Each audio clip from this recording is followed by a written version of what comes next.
ইবলিস তার সিংহাসন গেড়েছে সাগরের উপরে। ইবলিসের সিংহাসন কিসের উপরে? বিশাল বড় সাগর আর মহাসাগরের উপরে ইবলিস শয়তান তার সিংহাসন নিয়ে বসা। প্রতিদিন সকালবেলায় শয়তানগুলোরে মানব রাজ্যে পাঠিয়ে দেয়, যা তোরা মানব রাজ্যে চলে যা, যে মানুষকে ওয়াসওয়াসা দেয়, ওয়াসওয়াসা দিয়ে খারাপ কাজ করা। সারাদিন খারাপ কাজ করার পরে কি কি ওয়াসওয়াসা দিল, কি কি খারাপ কাজ মানুষের মধ্যে ঘটালো, সন্ধ্যাবেলায় সব শয়তানে সেই ইবলিসকে বয়ান শোনায়। সন্ধ্যাবেলায় শয়তানগুলো এসে বলে, আমি এক লোককে দিয়ে মিথ্যা কথা বলিয়েছি। আরেক শয়তান বলে, আমি নামাজ কাজা করিয়েছি এক আল্লাহর বান্দাকে দিয়ে। আরেকজন বলে, আমি ওজনে কম দিয়েছি। আরেকজন বলে, আমি সুদের ব্যবসার মধ্যে টাকা লাগানোর ব্যবস্থা করে দিয়েছি। এক একজন এক একটা ওয়াসওয়াসা দিয়ে আল্লাহর মুমিন বান্দাদেরকে ধোঁকা দিয়েছে। এগুলোর ফিরিস্তি এসে সব শয়তানেরা ইবলিসকে শোনায়, কিন্তু কোনো কথাতে ইবলিসের মন ভরে না। কোন শয়তান এসে বলে, আমি তো এমন মদের আড্ডাখানায় নিয়ে গেছি আল্লাহর বান্দাদেরকে, এগুলো নামাজই পড়ে নাই, খালি মদ খেয়েছে। আবার কিছু শয়তান এসে বলে, আমি ক্যাসিনোতে নিয়ে গেছি, ওখানে খালি জুয়া খেলছে। আবার কিছু শয়তান এসে বলে, আমি বাজারের মধ্যে ফরমালিনের এই ওয়াসওয়াসা ঢুকাই দিছি।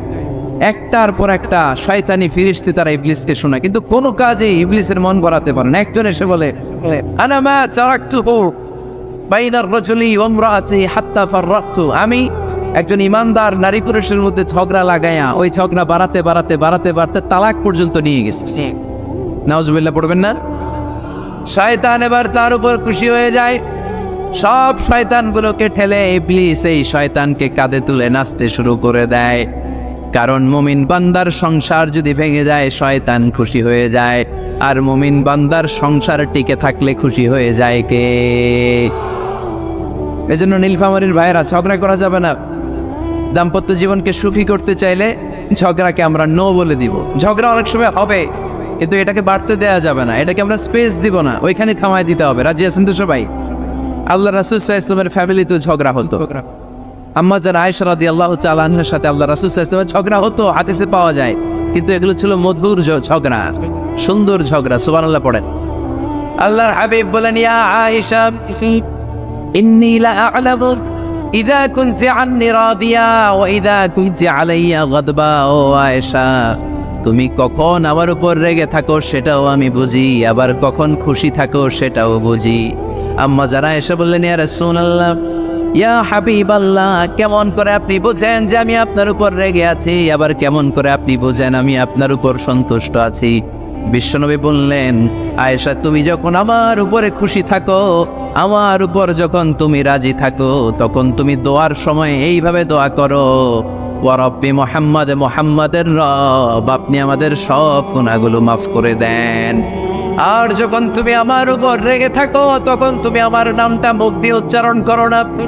ও আয়েশা, তখন তুমি দোয়ার সময় বলতে থাকো, ওয়া রব্বি ইব্রাহিম, ইব্রাহিমের রব, আপনি আমাদের সব গুনাহগুলো মাফ করে দেন। যখন তুমি খুশি তখন আমার নামটা মুখে নাও, যখন তুমি আমার উপর রেগে থাকো তখন তুমি আমার নামটা মুখে নিতে চাও না। আম্মা জান আয়েশা বললেন, ইয়া রাসূলুল্লাহ, ইয়া হাবিবাল্লাহ, মা হাজুরু ইল্লা ইসমাক, আমি শুধু আমার মুখ থেকে আপনার নামটারে সরায় রাখি, আমার হৃদয় থেকে কোনোদিন আপনারে সরাতে পারি না। মা হাজুরু ইল্লা ইসমাক, নবী হে, আমি তো শুধু মুখ থেকে আপনার নামটারে বাদ দেই, আমার হৃদয় থেকে তো আপনারে বাদ দিতে পারি না। আমার হৃদয় পুরোটা জুড়ে শুধু আপনি আর আপনি। চিল্লায় পড়েন আল্লাহু আকবার। তার মানে আম্মা জান আয়েশাও আল্লাহ রাসূল সাল্লাল্লাহু আলাইহি ওয়াসাল্লামের উপর রেগে থাকতেন মাঝে মাঝে। বিশ্বনবী মাঝে মাঝে রাগ করতেন। একবার খুব বেশি রাগারাগি হয়ে গেল, অনেক ঝগড়া হয়ে গেল। এবার আল্লাহ রাসূল সাল্লাল্লাহু আলাইহি ওয়াসাল্লাম খেয়াল করলেন না, এত ঝগড়া তো করা ঠিক হবে না। তখন আল্লাহর হাবিব সাল্লাল্লাহু আলাইহি ওয়াসাল্লাম বললেন, আয়েশা, চলো মিটমাট করি। কি করি? হ্যাঁ, মিউচুয়াল করি না, মিটমাট। এই যে ঝগড়া লাগলে আবার যে মিলায় দেয়, এটা কি বলেন আপনারা নীলফামারীতে? মিটমাট। আল্লাহ হাবিব সাল্লাল্লাহু আলাইহি ওয়াসাল্লাম বলেন, আয়েশা, চলো আমরা মিটমাট করি, আমরা আর ঝগড়া না করি। আম্মা জান আয়েশা বললেন, ঠিক আছে, চলেন মিটমাট করি। বিশ্বনবী বলেন, ঠিক আছে, একজনকে নিয়ে আসি যে দুইজনের মাঝে মিটমাট করাই দিবে। কারে নিয়ে আন? ওমরে ফারুককে নিয়ে আসি। আম্মা জান আয়েশা বলে, না, ওমরু গলিদ, ওমরের মেজাজ গরম, আমার ভয় লাগে। সুবহানাল্লাহ পড়বেন না? বিশ্বনবী বললেন তাহলে তোমার আব্বারে নিয়ে আসি, কই নিয়ে আসেন, আব্বারে খুব ভালো লাগে। বিশ্বনবী বললেন ঠিক আছে, তোমার কথাই রইল, ওমরকে ডাকবো না, তোমার আব্বা আবু বকরকে নিয়ে আসবো। বিশ্বনবী মিটমাট করার জন্য সাইয়েদনা আবু বকর রাদিয়াল্লাহু তাআলা আনহুকে ডেকে নিয়ে আসলেন। সাইয়েদনা আবু বকর রাদিয়াল্লাহু তাআলা আনহু ঘরে ঢুকলেন। বিশ্বনবী বললেন, আয়েশা, আমার আর তোমার মাঝে কি নিয়ে ঝগড়া হয়েছে? কথাটা কি তুমি বলবা নাকি আমি বলবো?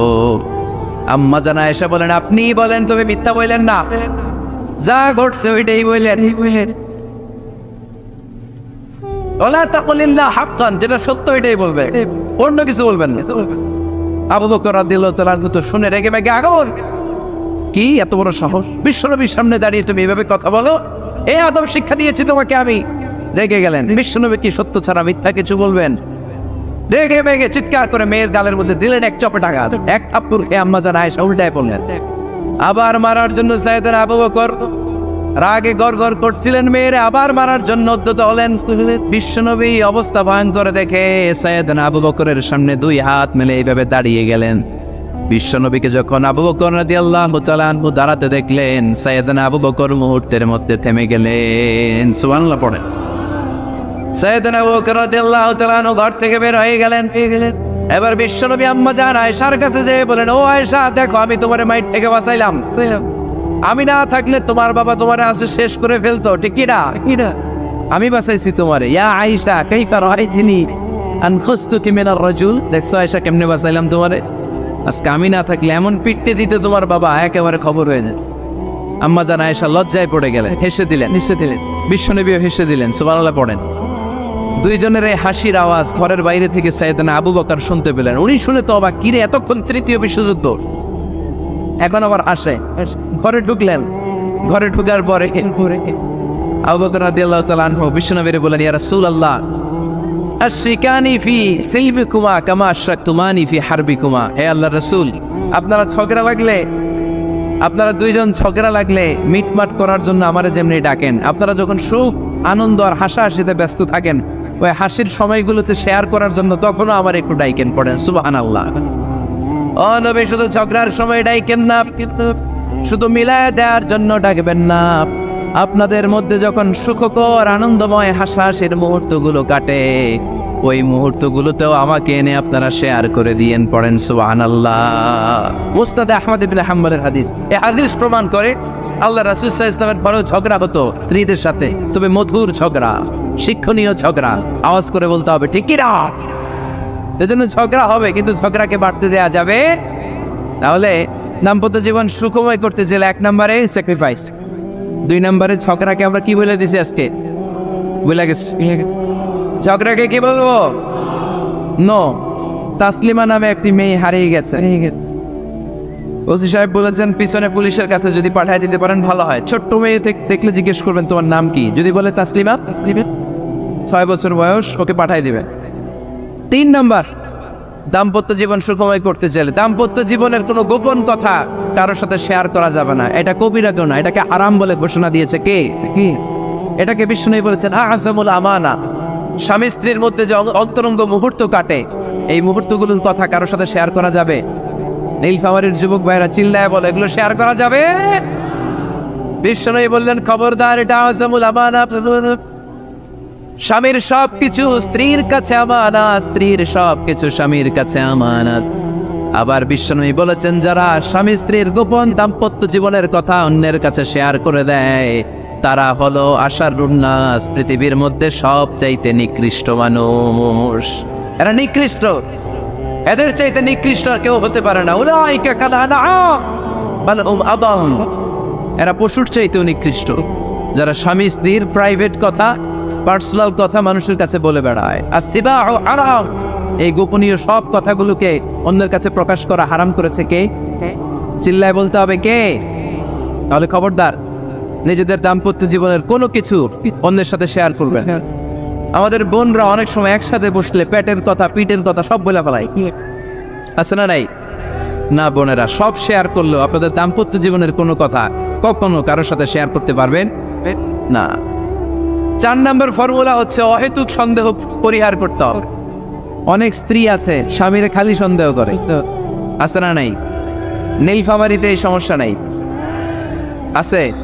এই যে ভুক্তভোগী পাওয়া গেছে, আছে না নাই?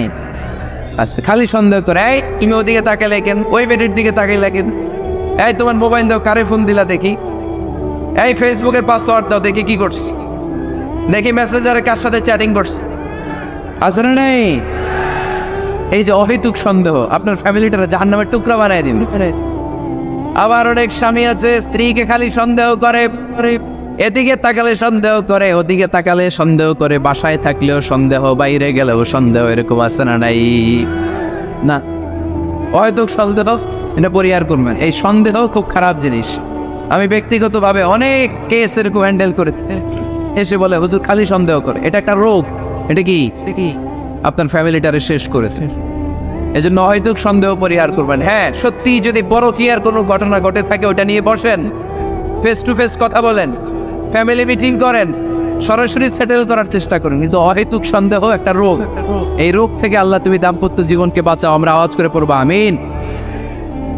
5 নাম্বার, স্বামী স্ত্রী একে অপরকে আল্লাহর বিধান স্মরণ করায় দিবে। স্বামী যদি ফজরের সময় ঘুমায় থাকে, স্ত্রী ডেকে দেওয়ার দরকার আছে না নাই? আবার স্ত্রী যদি ঘুমায় থাকে, স্বামীর ডেকে দেওয়ার দরকার আছে না নাই? কোন স্বামী যাবে জান্নাতে, তার স্ত্রী যাবে জাহান্নামে, আবার স্ত্রী হবে জান্নাতি, স্বামী যাবে জাহান্নামে। এরকম আমরা চাই নাকি? আমরা যখন জান্নাতে যাব, আমার স্ত্রীর হাত ধরে একসাথে জান্নাতে ঢুকতে চাই, ঠিক কিনা? ঠিক কিনা?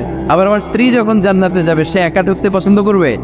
এজন্য আমরা দুনিয়াতে যেমনি এক ছাদের নিচে, এক জায়গায়, এক বাড়িতে, জান্নাতেও আমরা এক বাড়িতে থাকতে চাই। আওয়াজ করে বলতে হবে, ঠিক কিনা? এজন্য গবেষকরা বলেছে স্বামী স্ত্রীর ভালোবাসাটাকে তারা বলে লাভ পিরামিড। কি পিরামিড? লাভ পিরামিড। এই ত্রিভুজ আকৃতি। কিরে ভাই?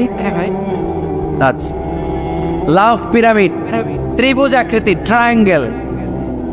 আপনারা ত্রিভুজ চিনেন? চিনেন? কথা কয় না। ত্রিভুজের কয় কোণা? কয় কোণা? 3 কোণা। এই যে এরকম, তাই না? তাই না? এই জন্য স্বামী স্ত্রীর ভালোবাসাটাকে বলে লাভ পিরামিড।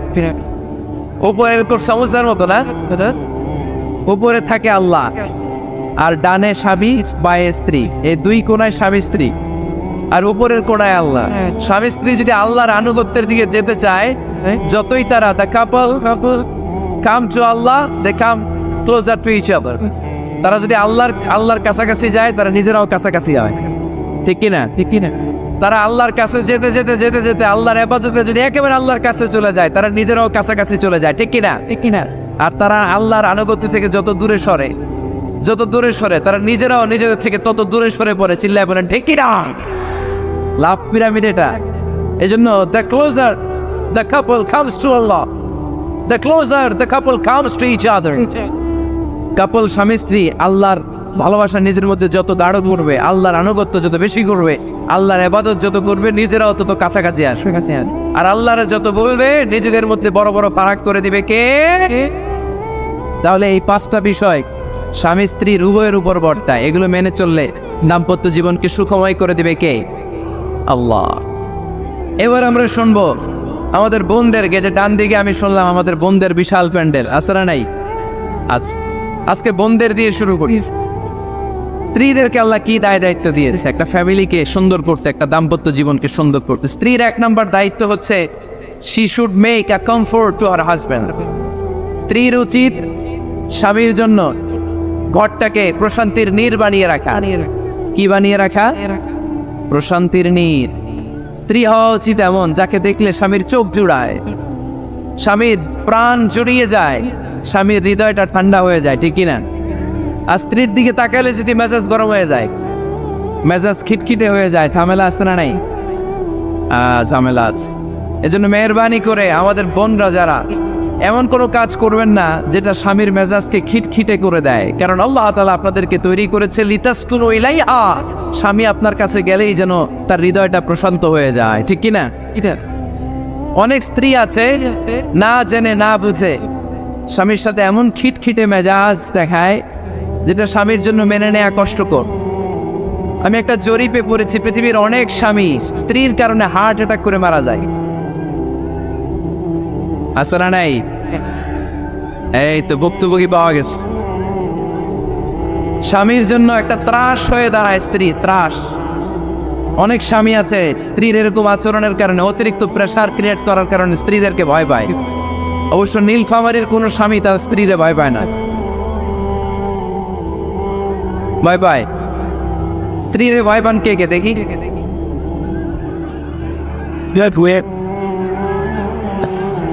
ভয় পান আপনারা? ভয় পান?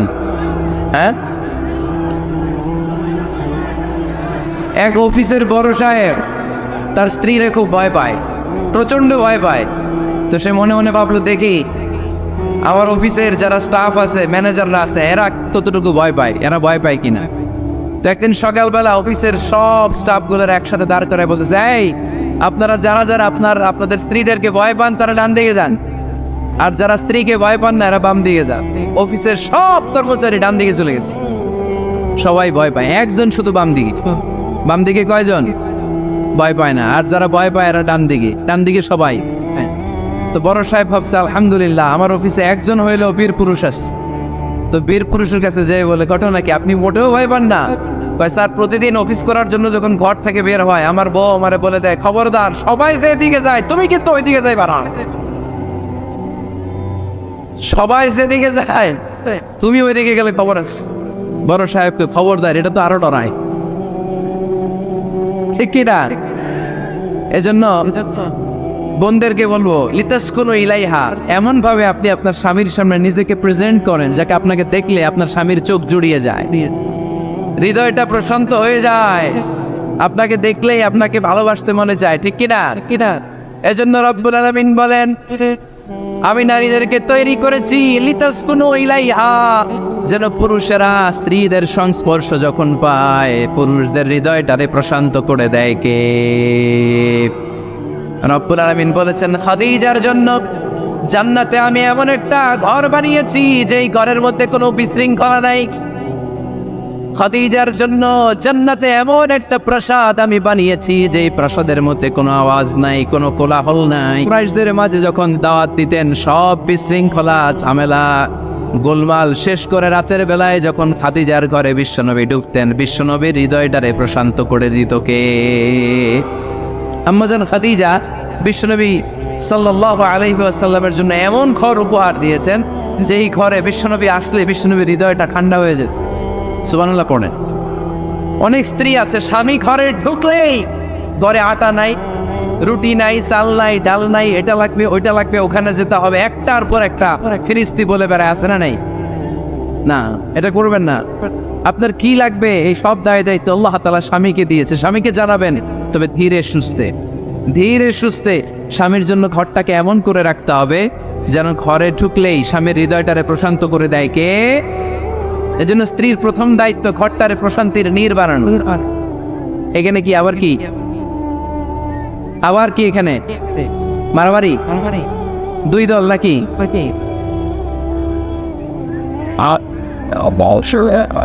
আপনাদের মনোযোগ আসছে না গেছে? কষ্ট হচ্ছে?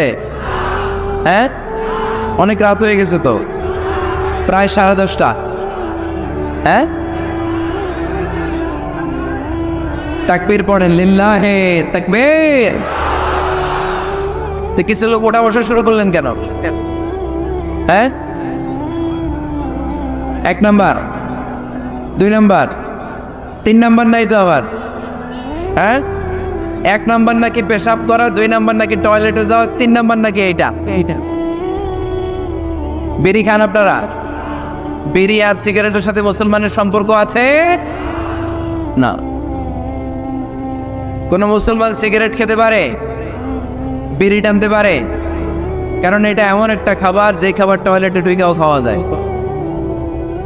সিগারেট ছাড়া কোনো খাবার টয়লেটের ভেতরে খাওয়া যায়? কথা বলেন, খাওয়া যায়। এবং সিগারেট পৃথিবীর এমন খাবার যে খাবারের গায়ে এই খাবারের বদনাম লেখা থাকে, ঠিক কিনা? সিগারেট ছাড়া পৃথিবীর কোনো খাবারে ওই খাবারের বদনাম আছে? কথা বলেন। ধরেন আপনাদের নীলফামারীতে নতুন 1 প্যাকেট বিস্কিট বেরোচ্ছে, যে বিস্কিটের গায়ে লেখা এই বিস্কিট খাওয়ার 1 ঘন্টার মধ্যে ডায়রিয়া শুরু হবে। ওটা খাইবেন কে কে? খাবেন আপনারা? কি বলবেন দোকানদারে, তোর বিস্কিট তুই খা, তোর ডায়রিয়া হোক, ঠিক কিনা? কিন্তু সিগারেটের গায়ে কিন্তু লেখা থাকে স্মোকিং কজেস ক্যান্সার, ধূমপান স্বাস্থ্যের জন্য ক্ষতিকর, ধূমপান কর্কট রোগের কারণ, ধূমপান করলে এটা বিষপানের শামিল। এই সিগারেট এটা তৈরি হয় তামাক পাতা থেকে, টোবাকো প্ল্যান্ট। এই তামাক পাতা চাষ হয় নাকি নীলফামারীতে? হ্যাঁ, বাংলাদেশে সবচেয়ে বেশি, সবচেয়ে বেশি নীলফামারীর কোন থানায়? সদরে, শহর অঞ্চলে। আচ্ছা, এই তামাক পাতার চারদিকে বেড়া দেওয়া লাগে না, জানেন? কারণ ছাগলও মুখ দেয় না। তো যেটা ছাগলে খায় না ওটা মানুষ খাইতে পারে? আওয়াজ করে বলেন। তাহলে ঝগড়ারে যেমনি আজকে আমরা নো বলে দিলাম, এই সিগারেট, এই মাদক, এগুলাকে আজকের প্রোগ্রাম থেকে আমরা নো বলে দিব। পারা যাবে? মাদককে আমরা নো বলে দিলাম। আওয়াজ করে বলেন, মাদক আর সিগারেটকে কি বললাম? নো। আল্লাহ তুমি বুঝার তৌফিক দান করো, আমরা পড়ি আমিন। একটা সুখী দাম্পত্য জীবনের জন্য স্ত্রীর 2 নাম্বার দায়িত্ব হচ্ছে স্বামীকে ইন্সপায়ার করা, স্বামীকে সাহস যোগানো, পিছন থেকে ড্রাইভিং পুশের মতো কাজ করা। কারণ স্বামীকে যখন স্ত্রী সাহস যোগায়, স্বামীর সাহস বেড়ে যায়, ঠিক কিনা? আল্লাহর হাবিব সাল্লাল্লাহু আলাইহি ওয়াসাল্লামের কাছে কোরআনের আয়াত নাযিল হলো, ইকরা বিসমি রাব্বিকাল্লাযী খালাক, খালাকাল ইনসানা মিন আলাক, ইকরা ওয়া রাব্বুকাল আকরাম الذي علم بالقلم علم الإنسان ما لم يعلم। পড়েন আল্লাহু আকবার। সূরাতুল আলাকের 5 আয়াত হেরা গুহায় যখন নাজিল হয়ে গেল, বিশ্বনবী সাইয়েদনা জিবরাইলকে নিজ আকৃতিতে দেখলেন। পা থেকে মাথা পর্যন্ত দেখে বিশ্বনবী ভয় পেয়ে গেলেন। বিশ্বনবী সাল্লাল্লাহু আলাইহি ওয়াসাল্লাম জীবনে দুইবার সাইয়েদনা জিবরাইল আলাইহিস সালামকে ওনার আসল আকৃতিতে দেখেছিল। আওয়াজ করে বলতে হবে, কয়বার? এক হচ্ছে মেরাজ রজনীতে সিদরাতুল মুনতাহায়, 2 হচ্ছে প্রথম যখন কোরআনের আয়াত নাজিল হয়, বিষ্ণু ইসা ইসলাম দেখলেন বিশাল একজন ব্যক্তি, পাটা হচ্ছে হেরা গুহায় আর মাথাটা হচ্ছে আকাশের উপরে। এই বিশাল একটা লোক, সে কোরআনের 5 আয়াত নিয়ে এসেছে সূরাতুল আলাক, আর বলতে শুরু করেছে, ইয়া মুহাম্মদ ইকরা, আপনি পড়ুন, আপনি পড়ুন, আপনি পড়ুন। 3 বার পড়ার আদেশ করার পরে বিষ্ণু ইসা ইসলাম পড়তে আরম্ভ করলেন, ইকরা বিসমি রাব্বিকাল্লাযী খালাক, খালাকাল ইনসানা মিন আলাক, ইকরা ওয়া রাব্বুকাল আকরাম আল্লাযী আল্লামা বিল কলম আল্লামাল ইনসানা মা লাম ইয়ালাম। বিষ্ণু ইসা ইসলাম পড়তে আরম্ভ করলেন। প্রথম কোরআনের আয়াত যখন নাজিল হয়ে গেল, বিষ্ণু ইসা ইসলাম ভয় পেয়ে গেলেন। হাত নাড়াচ্ছেন কেন আপনারা? হ্যাঁ, কি স্ক্রিনে দেখা যায়? আহারে কি আনন্দ আকাশে বাতাসে, সবাই খুশির ঠেলায়, খুশিতে আনন্দে ঠেলায় না? আল্লাহর হাবিব সাল্লাল্লাহু আলাইহি ওয়াসাল্লাম ভয় পেয়ে গেলেন। আপনাদের মনোযোগ তো নাই মনে হচ্ছে, তা হাত নাড়াচ্ছেন কেন? এদিকে তাকা। খরগোশের কানের মতো কান দুটারে খাড়া করে। কোরআনের আয়াত যখন নাজিল হলো, আল্লাহ রাসূল সাল্লাল্লাহু আলাইহি ওয়াসাল্লাম ভয় পেয়ে গেলেন। বিষ্ণু ইসা ইসলামের হৃদয় কাঁপতে আরম্ভ করলো। কোরআনের 5 আয়াত নিয়ে হেরা গুহা থেকে বিশ্বনবী আম্মা জান খাদিজাতুল কুবরা রাদিয়াল্লাহু তাআলা আনহার কাছে চলে আসলেন। এসে ডেকে বললেন, খাদিজা জাম্মিলুনি জাম্মিলুনি, কম্বল দিয়ে তুমি আমারে চাপা দাও, আমার ভয় লাগছে, মনে হয় আমি বাঁচব না। আম্মা জান খাদিজা বললেন, কি হয়েছে আপনার? বিশ্বনবী বললেন, বিশাল বড় একটা লোক কোরআনের 5 আয়াত নিয়ে এসেছে। ওই লোকের পা হেরা গুহার মধ্যে, মাথাটা আকাশের উপরে, এত বিশাল সত্তা, বিশাল কোনো মানুষ জীবনে আমি দেখি নাই। এসে সে পরিচয় দিয়েছে সে নাকি জিব্রাইল ফেরেশতা।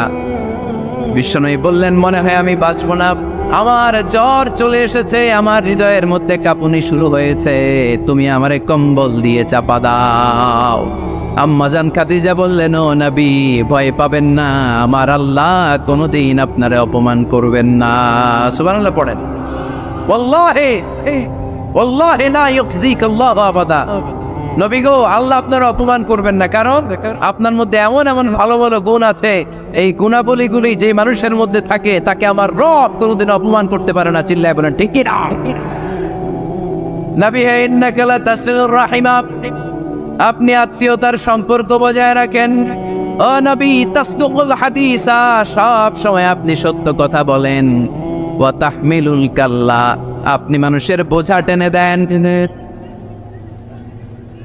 ওয়া তাকসিবুল মা'দুমা, যার উপার্জন করার কেউ নাই, নিজে গায়ে খেটে আপনি তারে উপার্জন করে দেন। ওয়া তুআইনু আলা নাওয়াইবিল হক, সত্য যেখানে বিপন্ন সেখানে আপনি সাহসী সৈনিকের মতো দাঁড়িয়ে যান। সুবহানাল্লাহ। রব্বুল আলামিন বলেন, উন্না লিবাসুল লাকুম ওয়া আনতুম লিবাসুল লাহুন। ও নারীরা, তোমরা তোমাদের স্বামীদের পোশাক, আর তোমাদের স্বামীরা হলো তোমাদের পোশাক। পোশাক যেমনি লজ্জাস্থানকে ঢেকে রাখে, ঈমান ইজ্জতের হেফাজত করে, আব্রু ঢেকে রাখে, তেমনি স্বামী তার স্ত্রীর চরিত্রের হেফাজত করে, স্ত্রী তার স্বামীর চরিত্রের হেফাজত করে। পোশাক যেমনি সুন্দর, স্ত্রীর চোখে স্বামী সুন্দর, স্বামীর চোখে স্ত্রী সুন্দর।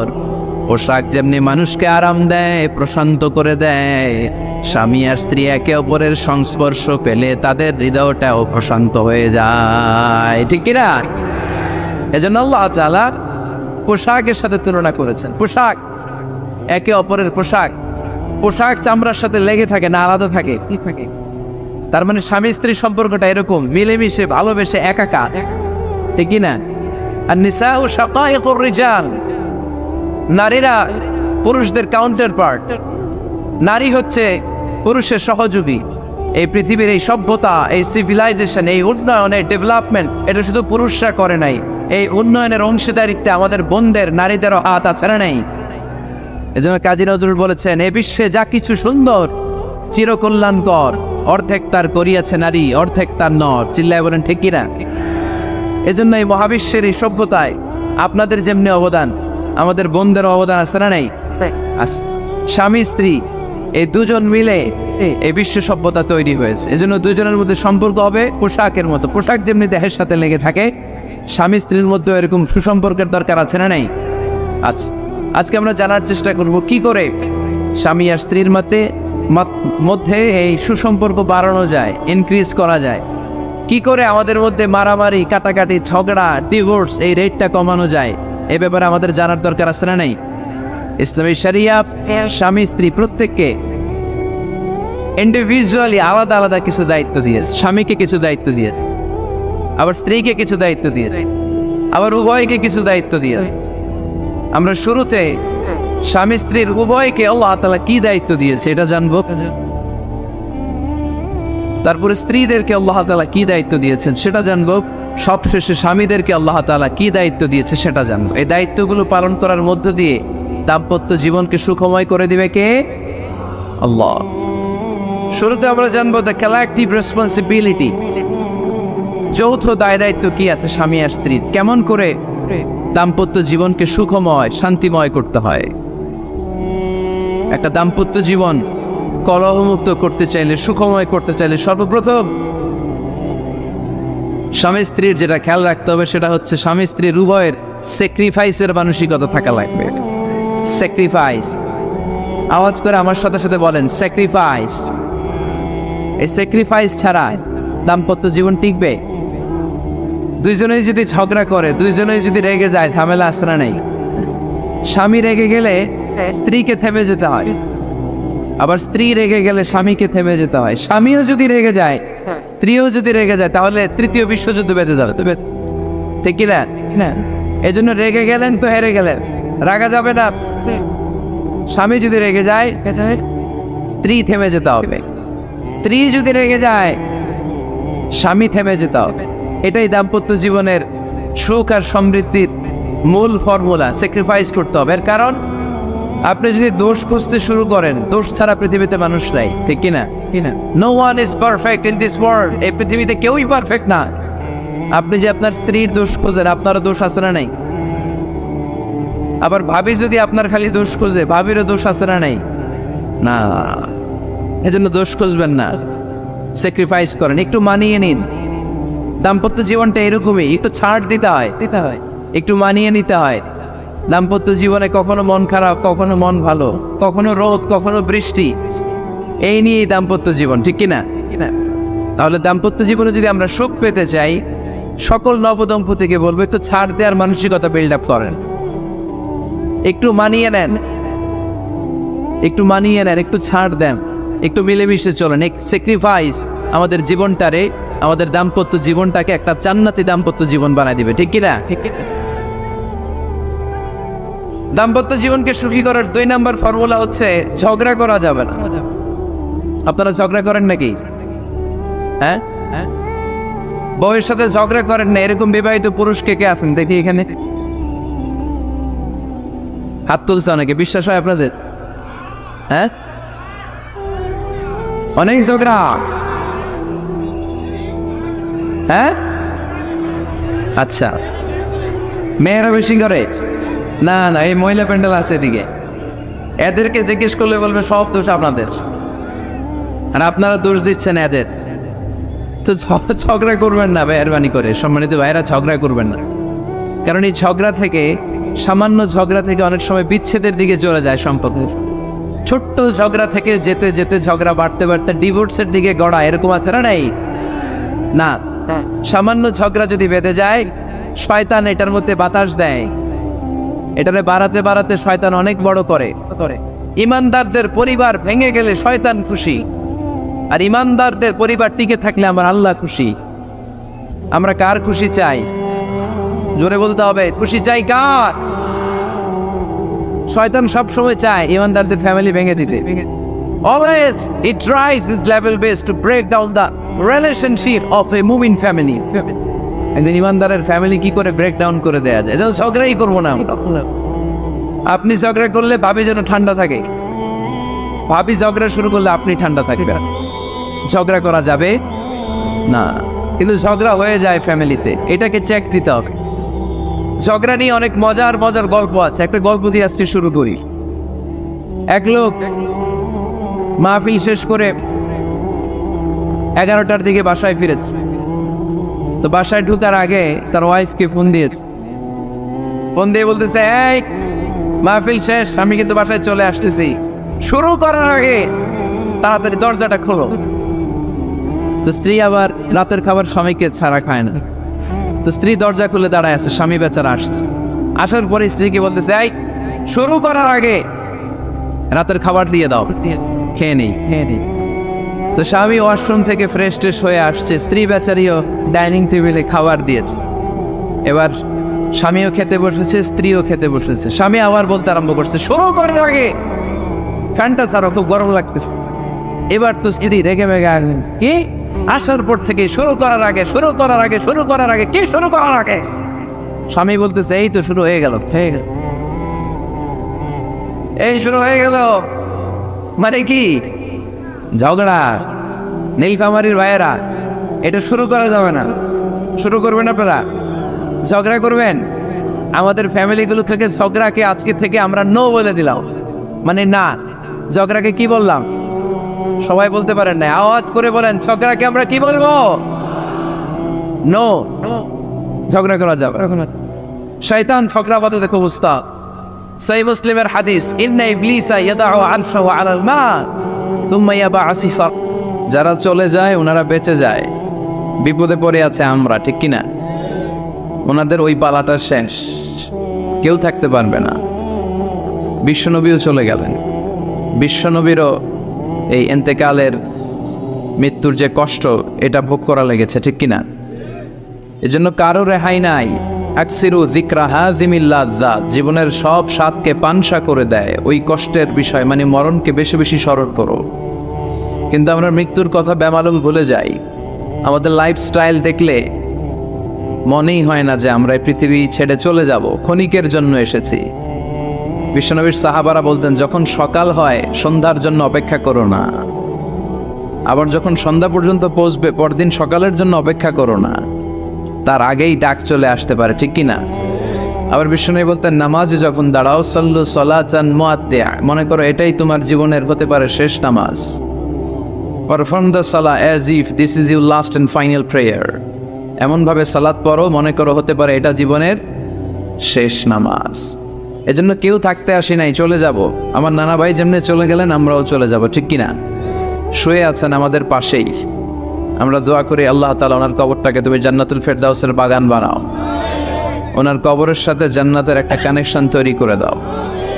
আমার নানা ভাইয়ের যে স্বপ্নগুলো ছিল, যে অসমাপ্ত কাজগুলো ছিল, এগুলো যেন বর্তমান পীর সাহেব গোলাম পরওয়ার সাঈদী আরাফাত উনি আপনাদের সবাইকে একসাথে নিয়ে অসমাপ্ত কাজগুলো যেন সমাপ্ত করতে পারে, আমরা দোয়া করি। আমরা আওয়াজ করে পড়ি আমিন। আজকের এই প্রোগ্রামের সভাপতিত্ব করছেন মাওলানা গোলাম পরওয়ার সাঈদী আরাফাত, পীর সাহেব আড়াইবাড়ি দরবার শরীফ, কুমিল্লা। আল্লাহ পাক ওনার যোগ্যতাকে আরও বাড়িয়ে দিক। আপনাদের সবাইকে নিয়ে আড়াইবাড়ি দরবারের যত দায়িত্ব আছে সবগুলো দায়িত্বের জন্য সুচারুরূপে উনি পালন করতে পারে, আল্লাহ তৌফিক দান করুন। আমার আগে কথা বলেছেন হযরত মাওলানা আল্লামা সাদিকুর রহমান আজহারি সাহেব, এর আগে কথা বলেছেন আমার আরেক নানা ভাই গোলাম সরওয়ার সাঈদী পীর সাহেব। দরবারের অনেক বড় বড় ওলামায়ে কেরাম আজকে কথা রেখেছে, যারাই কথা রেখেছে নিশ্চয়ই কোরআন থেকে কথা বলেছে। সবগুলো কথা যেন আমরা আমল করতে পারি, আল্লাহ তুমি তৌফিক দাও। এই মাহফিলগুলোর অ্যারেঞ্জমেন্ট করা হয় যাতে আমাদের জীবনের পরিবর্তন আসে। আমরা আসলে ভুলে গেছি যে আমরা চলে যাব, মাটির কবরে কিন্তু আমাদের সবাইকে যেতে হবে, ঠিক কিনা? একদিন মাটির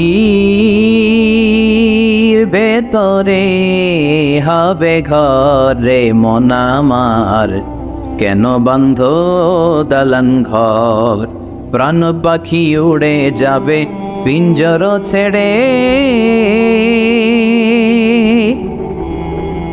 ধরা ধামে সবই রবে তুমি যাবে চলে, বন্ধু বান্ধব যত মাতা পিতা দ্বারা সুত সবই হবে তোমার পরে মন আমার, কেন বন্ধ দালান ঘর, একদিন মাটির ভেতরে হবে ঘরে মন আমার, কেন বন্ধ দালান ঘর, ঠিক কিনা? চলে যেতে হবে। এজন্য এটা যেন আমাদের মাথায় থাকে যে আমরা থাকতে আসি নাই, আমাদের আখিরাতটা যেন সুন্দর হয়, সবসময় এই চিন্তা রাখতে হবে। আমাদের মোরাল বেসিস, আমাদের ethical level is going down, ইখলাস তাকওয়া ইজ গোয়িং ডাউন। আল্লাহর উপর ভয়, আল্লাহর উপর অগাধ বিশ্বাস এবং আস্থা দিন দিন আমাদের কমছে, আর দুনিয়াকে পাওয়ার লোভ আমাদের বাড়ছে, ঠিক কিনা? কিন্তু আমরা থাকতে আসি নাই, চলে যাব। আমাদের অনেক লাগবে। গোটা বিশ্বে দেখবেন যে একটা প্রতিযোগিতা মানুষের মধ্যে, ছুটছে মানুষ পাগলের মতো, আরো লাগবে, আরো টাকা লাগবে, আরো সম্মান লাগবে, আমার আরো দাপট লাগবে, আরো জায়গা লাগবে, আরো ফ্ল্যাট লাগবে, আছে না নাই? বিশ্বনবী বলেন বনি আদমের প্রত্যেককেও যদি একটা স্বর্ণের পাহাড়ের মালিক বানিয়ে দেয়া হয়, কিসের পাহাড়? কথা বলেন। আচ্ছা, একটা স্বর্ণের পাহাড়ের মালিক যদি আপনি হন, আপনার পুরো 14 পুরুষ মিলে ওই স্বর্ণের পাহাড় যদি বিক্রি করেও খান, ওই পাহাড়ের অর্ধেকও শেষ করতে পারবেন? বিশ্বনবী বললেন প্রত্যেককে যদি একটা স্বর্ণের পাহাড়ের মালিকও বানিয়ে দেয়া হয়, প্রত্যেকে চাবে আরো একটা স্বর্ণের পাহাড় কেমনে নেওয়া যায়। কত বড় ডাকাত, ঠিক কিনা? ওয়ালাই আমলা আফাহু ইল্লা তুরাব, কবরের মাটি ছাড়া কোনো কিছু বনি আদমের এই মুখকে বন্ধ করতে পারবে? আরো লাগবে, খাই খাই খাই খাই, আরো দাও, পাই নাই, এরকম অসন্তোষ আছে না নাই? অল্প খাবেন, অল্প পড়বেন, অল্প জমাবেন, অল্পের ভেতরে বরকত দিছে কে? এজন্য বেশি বেশি আমরা করব না, অল্পে সন্তুষ্ট থাকবো, আর শুকর করবো একজনের, তিনি কে? কারণ তিনিই পারেন আপনার মনের সব জ্বালা যন্ত্রণা দূর করে দিতে। আল্লাহ পাক আমাদেরকে সহি সমঝ দান করুক। সবাই পড়েন আমিন। আপনাদের কষ্ট হচ্ছে না তো? বলেন কি, রাত বাজে 11:30, শহরের ভেতরে এত রাতে কথা বলা যায়? হ্যাঁ, কথা বলা যাবে? তো আমরা খুব বেশি লম্বা চড়ার সময় নিব না। শহরের মানুষ খুব ব্যস্ত থাকে, কারো অফিস আছে সকালে, কারো ব্যবসা প্রতিষ্ঠান খুলতে হবে। তো আমরা অল্প কয়েক মিনিট, অল্প সময় কথা বলবো, বেশি লম্বা সময় নিব না। তবে যতক্ষণ শুনবো মনোযোগের সাথে শুনবো, ইনশাল্লাহ পড়েন। আর ওঠা বসা করা যাবে না, করা যাবে? তো আমরা অল্প কয়েক মিনিট কথা শুনবো আমলের নিয়তে। আগে নিয়তটাকে খালিস করে নেই যে আল্লাহ, এই যে এত দামি সময় ব্যয় করে আমরা আসলাম, যা শুনবো এটা যেন আল্লাহ আমল করতে পারি। চিল্লায় পড়েন আমিন। আজকে কোরআনের সবচেয়ে দামি সূরাটা নিয়ে আমি কথা বলবো। সবচেয়ে দামি কোরআনে মোট সূরা কয়টা? সবাই বলেন। আমি যখন কথা বলি আমি ক্লাস নেই, তাফসির মাহফিলরে আমি বলি কি ক্লাস। তো ক্লাসে উত্তর করতে হয়। আমি সোজা কথার মানুষ, সোজা কথায় বিশ্বাসী, এত প্যাচগোজ নাই, সহজ কথা আমি ক্লাস করি। আমি তাফসির মাহফিলকে নিয়েছি যে আমি প্রতিদিন রাতে একটা করে শীতকালে ক্লাস করি। তো এই ক্লাসে উত্তর দিতে হয়। টিচার যদি প্রশ্ন করে উত্তর দেওয়ার দরকার আছে না নেই? আর টিচার প্রশ্ন করে, টিচার শিখায়, ছাত্র অমনোযোগী, ফেল করার সম্ভাবনা আছে না নেই? তো আমরা যেন পাশ করতে পারি, ঠিক কি না? যতক্ষণ কথা বলবো প্রশ্ন করলে আওয়াজ করে উত্তর দিতে হবে, বাঘের বাচ্চার মতো, ঠিক কি না? আজকে কোরআনের সবচেয়ে দামি সূরাটা নিয়ে আমি কয়েক মিনিট কথা বলবো, ইনশাআল্লাহ। পড়েন। এবার বলেন কোরআনের সবচেয়ে দামি সূরা কি? হ্যাঁ? আর ইখলাস, আর ইয়াসিন, আর আর রহমান, আর বাকারা। বাকারা মানে কি? গাবি মানে কি? গরু। গাবি মানে নাকি গরু? তো গাভীর নামে আল্লাহ কোরআন একটা সূরা দিলেন। গাভীর দুধ খাবেন বেশি বেশি। বিষ্ণু বলতেন আলাইকুম বি আলবানিল বাকার, তোমরা গরুর দুধ খেও। ফাইন্নাহা তুরাম্মু মিনাল আশজার, কেননা গরুর দুধ এটা ঘাস পাতার নির্যাস। গরু কি খায়? ঘাস খায়। আবার বিষ্ণু বলতেন গরুর গোশত খায়ও কম, দুধ খায়ও বেশি, কেননা ফাইন্না ফি লাবানিহা শিফা, গরুর দুধে আছে শিফা, ও ফি লাহমিহা দা, আর গোশতে আছে রোগ। এখন অনেক ডাক্তারের সিরিয়াল দিতে গেলে ডাক্তার বলে লাল গোশত যারা খায় এরা যেন আমার সিরিয়াল না নেয়, কারণ আমি যতই ওষুধ দিব কোনো কাজ করবে না। Red meat is strictly prohibited for my patient, আমার রোগীর জন্য লাল মাংস খাওয়া নিষিদ্ধ। গরুর গোশতের ভেতরে আছে রোগ, কোলেস্টেরল বেশি। খেয়াল রাখবেন, যেই প্রাণীর পা বেশি ওই প্রাণীর গোশতের ভেতরে কোলেস্টেরল বেশি। মাছের পা আছে? কথা বলেন। মাছে কোনো কোলেস্টেরল নাই, সুবহানাল্লাহ পড়ে। মুরগির পা কয়টা? দুইটা, তার মানে কিছু আছে, তাই না? গরুর পা কয়টা? তার মানে কোলেস্টেরলের পরিমাণ বেশি না কম? এবার বলেন চিংড়ি মাছের পা কয়টা? কয় হুজুর হিসাব নাই।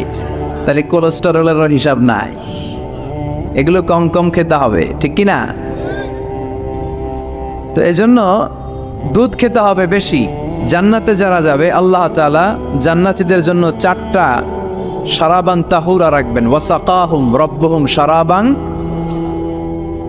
মাসালুল জান্নাতিল্লাতী ওয়াইদাল মুত্তাকুনা ফিহা আনহারুম মিন মাইন গায়রি আসিন ওয়া আনহারুম মিন লাবানিন লাম ইয়াতাগায়্যার তা'মুহু وأنهار من خمر لذة للشاربين وأنهار من عسل مصفى سبحان الله। জান্নাতে যারা ঢুকবে জান্নাতীদের গলায় যেন কোনো তৃষ্ণা না লাগে, এজন্য আল্লাহ তাআলা জান্নাতের ভেতরে 4 ধরনের শারাবান তাহুরার ঝর্ণা রাখবেন। কয় ধরনের? 1 নাম্বার হচ্ছে মিনারেল ওয়াটারের ঝর্ণা। মিনারেল ওয়াটার খান আপনারা? কোনটা খান? মাম খান, কেউ ফ্রেশ খায়, আর অ্যাকুয়াফিনা, আর কি খান? স্পা, আর কিনলে। এটা সবচেয়ে ভালো, এটার মধ্যে ঝামেলা কম, এটা টেস্ট করে জানা গিয়েছে। কিনলে খাবেন, কোকা-কোলা কোম্পানির, এটা ভালো পানি। কিনলে সবচেয়ে purified water ever in Bangladesh. বাংলাদেশে পাওয়া পরীক্ষিত সবচাইতে বিশুদ্ধ পানি হচ্ছে কিনলে। তো একজনকে মার্কেটিং করে দিতেছে হুজুরে। ভালো জিনিসের প্রশংসা করতে হয়, ঠিক কি না? তো জান্নাতে যারা যাবে তাদের জন্য আল্লাহ তাআলা 4 ধরনের শারাবান তাহুরা রাখবে। সুবহানাল্লাহ কইবেন না? 1 নাম্বার মিনারেল ওয়াটার, মিনারেল ওয়াটারের ঝর্ণা, আপনি ওখান থেকে তেদারসে পান করবেন। নাম্বার 2 দুধের ঝর্ণা, দুধের ঝর্ণা, ফ্রেশ মিল্ক এর ঝর্ণা থাকবে। নাম্বার 3 মধুর ঝর্ণা, মধু খাবেন বেশি বেশি, মধুর মধ্যেও শিফা আছে। এই কোরআনে 2টা জিনিসের ক্ষেত্রে আল্লাহ উল্লেখ করেছেন শেফা। এক হচ্ছে কোরআন, কোরআনটা নিজেই শেফা, সুবহানাল্লাহ। আর হচ্ছে মধু, মধুর ভিতরে শেফা আছে না নাই? আছে। তো বিশুদ্ধ পানির ঝর্ণা, দুধের ঝর্ণা, মধুর ঝর্ণা, আরেকটা থাকবে মদের ঝর্ণা। সুবহানাল্লাহ বাড়িতে গিয়ে বললেন, দুনিয়াতে মদ খাওয়া হারাম করছে কে? আর ওই আল্লাহ জান্নাতে আপনাদেরকে মদ খাওয়াবে। বোতলের মদও আছে, এটার নাম রাহিকুম মাখতুম, সিল্ড ওয়াইন। মিজাজুহা কাফুরা, কর্পূরের ফ্লেভার থাকবে। মিজাজুহু মিন তাসনিম, তাসনিমের ফ্লেভার থাকবে। মিজাজুহা জানজাবিলা, জিঞ্জার ফ্লেভার, আদার ফ্লেভার থাকবে। সুবহানাল্লাহ পড়েন। কিন্তু ওই মদ খেলে মুখে দুর্গন্ধ হবে না, মাথায় মাতলামি আসবে না। আল্লাহু আকবার। কারণ ওই মদটা জান্নাতের যে সুন্দর সুন্দর সুঘ্রাণওয়ালা গাছ আছে, ফুল আছে, ওই ফুলের নির্যাস থেকে আল্লাহ বানাবেন। সুবহানাল্লাহ পড়েন। সেজন্য এই 4 ধরনের সুপেয় পানি আল্লাহ তাআলা জান্নাতীদের জন্য রাখবেন। এর চেয়ে দামি একটা পানি রাখবেন, ওইটার নাম হচ্ছে আল কাউসার। কি নাম? পড়েন, ইন্না আ'তাইনাকাল কাউসার ফাসাল্লি লিরাব্বিকা ওয়ানহার ইন্না শানিআকা হুয়াল আবতার। সুবহানাল্লাহ। কাউসারের একটা ঝর্ণা থাকবে। এই কাউসারের পানি আহলা মিনাল আসাল, হাউজে কাউসারের পানি মধুর চেয়েও মিষ্টি। আবিয়াদু মিনাল লাবান, দুধের চেয়েও সাদা। আবরাদু মিনাস সালজ, বরফের চেয়েও ঠান্ডা। এক ঢোক যে খাবে চিরকালের জন্য তৃষ্ণা মিটে যাবে। এই সবগুলো যেন আল্লাহ আমরা পান করতে পারি। আর জোরে পড়েন আমিন। জান্নাত এমন জায়গা, যে জায়গায় শুধু শান্তি আর শান্তি। জান্নাতে অশান্তি আছে? মারামারি, কাটাকাটি, কিলাকিলি, হরতাল, টেনশন, ব্যারাম আছে কি? আরাম। জান্নাতে আছে কি? নাই কি? ব্যারাম। আরামের জায়গা, কোনো টেনশন নাই। জান্নাতের ভিতরে রোদ নাই, বৃষ্টি নাই, ভূমিকম্প আছে?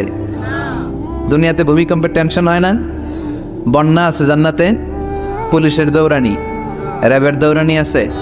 বাড়ি ভাড়ার টেনশন, বিদ্যুৎ বিল, গ্যাসের বিল, গমে ধরে না আমাদের, ঠিক কি না? জান্নাতে কোনো টেনশন নাই। জান্নাত হচ্ছে আরামের জায়গা। আপনারা যারা যাবেন জান্নাতে 60 হাত লম্বা হয়ে ঢুকবেন। আহলুল জান্নাতে জুরদা ওয়া মুরদা, জান্নাতীরা হবে পশমবিহীন। এই যে দুনিয়াতে দাড়ি রাখা ওয়াজিব বা সুন্নাতে মুআক্কাদা, কিন্তু জান্নাতীদের গালে কোনো দাড়ি থাকবে না, মোজ থাকবে না, গায়ে পশম থাকবে না। আবনাউ সালাসিন ওয়া সালাসিন, সব জান্নাতি পুরুষরা হবে 33 বছরের তাগড়া যুবক। আল্লাহ, এখানে যেমনি আমরা একত্রিত হলাম, তোমার জান্নাতেও যেন আমরা একত্রিত হতে পারি, তুমি তৌফিক দাও। আর জোরে পড়েন আমিন। এতগুলো কথা কোত্থেকে এসেছে জানেন? জিজ্ঞেস করেছিলাম সবচেয়ে দামি সূরা কোনটা? একজন বলছে বাকারা। বাকারা মানে গাভী, গাভী থেকে দুধ, দুধ থেকে জান্নাত। সুবহানাল্লাহ পড়েন। কোরআনের কথা শেষ হতে চায় না, ইন্টার রিলেটেড, তাই না? একটার সাথে আরেকটা মিলে থাকে। খেয়াল রাখবেন, আল্লাহর কথা রাসূলের কথায় কোনো ফাঁক ফোকর নাই, আছে? এজন্য এই দুইজনের কথাই আমরা মানব। বিদায় হজের ভাষণে বিশ্বনবী বলেছিলেন, লাকাদ তারাকতু ফীকুম আমরাইন লান তাদিল্লু মা তামাসসাকতুম বিহিমা কিতাবাল্লাহ ওয়া সুন্নাতা রাসূলি। আমি তো চলে যাব, রেখে যাব দুটো জিনিস, যদি দুটো জিনিসকে মেনে চলো কখনো বিভ্রান্ত হবে না। একটা হচ্ছে আল্লাহর কিতাব, আর একটা হচ্ছে বিশ্বনবীর সুন্নাত।